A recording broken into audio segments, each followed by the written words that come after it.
Hello everyone, today I'm going to be talking about my 1944 Parker Vacumatic fountain pen. This pen is made out of a beautiful celluloid material, which it's hard to capture on camera, but has a beautiful reflection and contour to it. It has the Parker blue diamond clip and a black jewel on the top. It has a gold band, which I find looks the best on these pens because of the unique design, and I don't usually like the single band or the thin single band or the dual band. It's not as nice as the nice design in this broad band. So the imprint on the pen is quite clearly to see. It says Parker Vacumatic, made in USA, with a 4. This pen is in 1944. Let's see if I can get this camera to focus. Yeah, you can kind of see it. But this pen has a 14 karat gold nib, which is a medium fine and is a fairly rigid nib, but has a little bit of spring to it. It has a ebonite feed with a celluloid section and threads. The pen is a little small, but is still quite comfortable. It has a decent length to it. It also has a large ink capacity because it has a Parker's Vacumatic filling system in it. This has the celluloid plunger. And here's the blind cap. So it has a ribbed feed, as I said earlier, and it has the Parker arrow on the nib. So this pen's a 44, but I had a 1947 nib installed for a better writing experience. The pen can be posted and is quite comfortable posted. It's a little long for me, but the pen measures, let's see. Well, I'll tell you that later.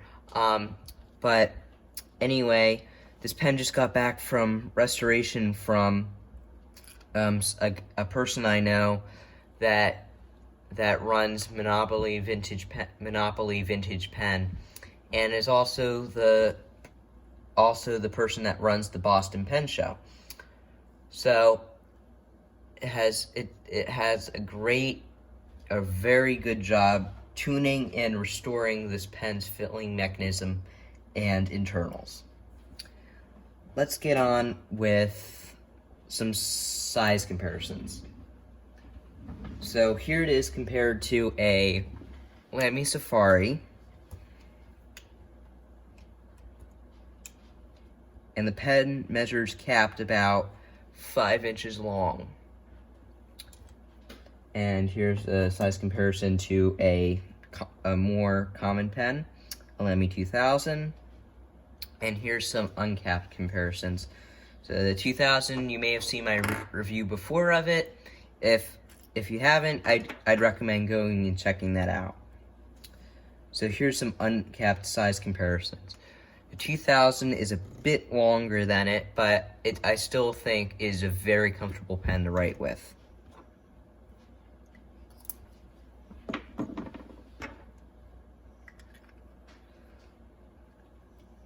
And so let's get on with a writing sample in just a moment. So they made this pen for a quite long time. They made it it was released in 1933 and was discontinued in 1948, the same year that the Parker 51 with the Vacumatic filling system was discontinued. So there's a lot of them out there, but it's a very, very popular pen. And they make it in many different colors. They make it in this blue, and I believe they make it in a green and a amber color variation.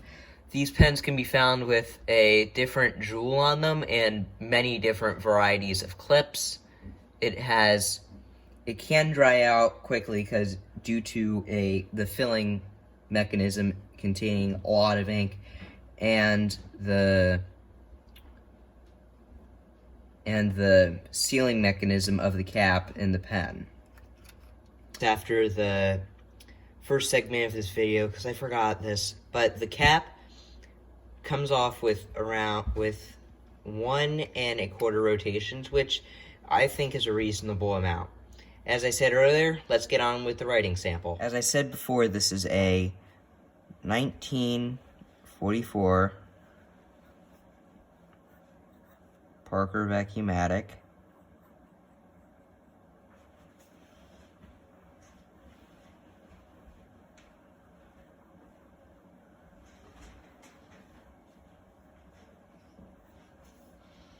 With a 14 karat gold. I'd say this is about a medium nib. The ink I'm using is Malt Blanc.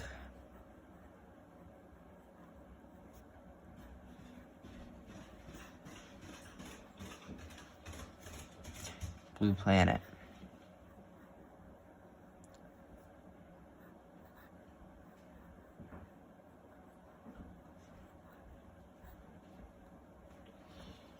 And here's a look at the bottle. This ink comes in a 50 milliliter Mont Blanc bottle and is a special edition ink. So here is some flecks out of this nib.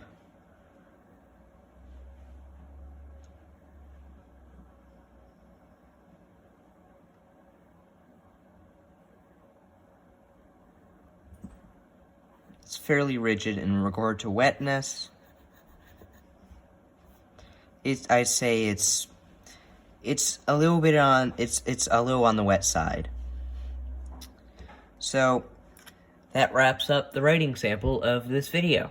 Wraps up today's video of a review on my 1944 Parker Vacumatic.